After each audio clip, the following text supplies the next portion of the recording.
स्वागत है आपका बिग न्यूज 24x7 में। आपके साथ हूं मैं संपदा। वक्त हो चला है आज की मुख्य खबरों का, तो चलिए एक नजर डालते हैं आज की सुर्खियों पर।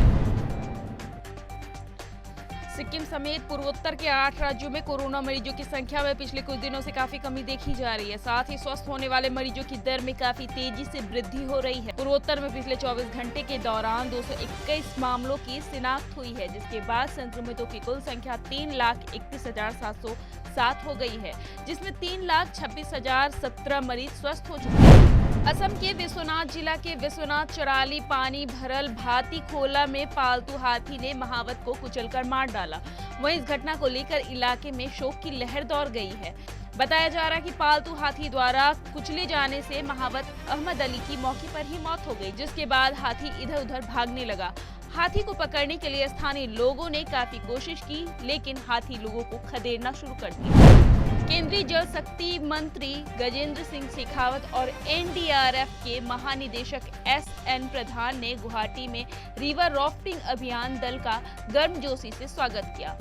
राजधानी के माचखोवा स्थित प्रोगज्योति आईटीए सेंटर में रिवर राफ्टिंग टीम ने गुवाहाटी पहुंचने पर एक स्वागत समारोह का आयोजन किया था। आपको बता दें कि प्रथम एनडीआरएफ की टीम असम के तेजपुर से ब्रह्मपुत्र के जरिए गुवाहाटी पहुंची थी। रिवर राफ्टिंग का शुभारंभ अरुणाचल प्रदेश में भारत तिब्बत सीमा के पास से सियांग नदी में हुआ था।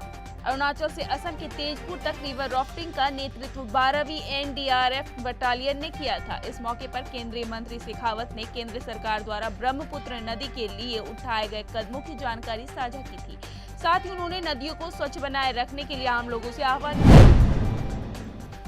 पश्चिम बंगाल की राजधानी कोलकाता समेत पूरे राज्य में कुछ दिनों के लिए तापमान के गिरने का सिलसिला शुरू हो गया है। हालांकि पूरे राज्य में कोहरा बढ़ गया है, जिसकी वजह से दृश्यता घटी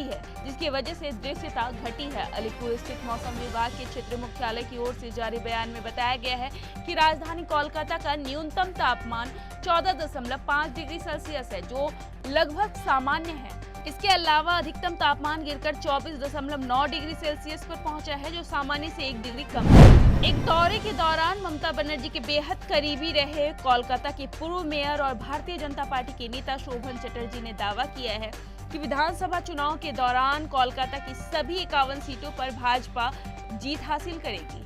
दरअसल शोभन अपनी महिला मित्र बैसाखी बनर्जी के साथ हेस्टिंग स्थित भाजपा के चुनावी दफ्तर में मीडिया से मुखातिब हुए थे। इस दौरान उन्होंने कहा कि ममता बनर्जी से लोगों का मोह भंग हो चुका है और भारतीय जनता पार्टी को चुनने के लिए लोग तैयार बैठे हैं। चुनाव में ममता को हार का मुंह देखना पड़ेगा। नए कृषि कानूनों को लेकर एक बार फिर तृणमूल कांग्रेस ने केंद्र की मोदी सरकार पर हमला बोला है। पार्टी की 12 साल से सांसद काकोली घोष दस्तिकार ने दावा किया है कि नए कृषि कानून छोटे और सीमांत किसानों को बड़े कारपोरेट घरानों की दया पर छोड़ देंगे। उन्होंने मांग की कि इस कानून को तुरंत निरस्त किया जाना चाहिए। उन्होंने कहा कि आलू और प्याज जैसी सब्जियों की कीमत आसमान छू रही है, क्योंकि इन्हें आवश्यक वस्तु की सूची से निकाल दिया गया है। उन्होंने कहा कि न्यूनतम समर्थक मूल्य की अवधारणा पूरी तरह से दरकिनार की गई है।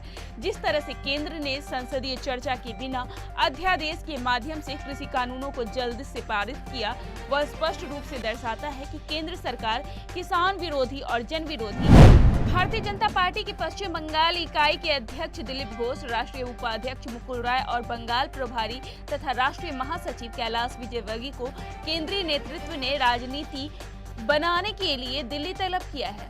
दरअसल पश्चिम बंगाल में विधानसभा चुनाव इस बार थोड़ा पहले हो सकता है। केंद्रीय चुनाव उपायुक्त सुदीप जैन ने एक दिन पहले ही राज्य के सभी प्रशासनिक अधिकारियों के साथ बैठक कर इस बात के संकेत दिए हैं। इस बार फरवरी के मध्य में ही विधानसभा चुनाव की अधिसूचना जारी हो जाएगी और अप्रैल महीने के अंत तक मतगणना की सारी प्रक्रिया पूरी कर ली जाएगी, यानी मई से पहले ही नई सरकार का गठन हो सकता है। पश्चिम बंगाल में विधानसभा चुनाव से पहले सत्तारूढ़ तृणमूल के अंदर उथल पुथल का दौर जारी है। राज्य में तेजी से चल रहे सियासी पारे के बीच खबर आ रही है कि मुख्यमंत्री की बेहद करीबी तृणमूल सांसद शताब्दी राय उनका साथ छोड़ सकती हैं। दरअसल ये अटकलें शताब्दी के फेसबुक पोस्ट के कारण लगाई जा रही है। अब तक के लिए इतना ही। खबरों को और भी विस्तार से जानने के लिए बने रहिए बिग न्यूज 24x7 के साथ। धन्यवाद।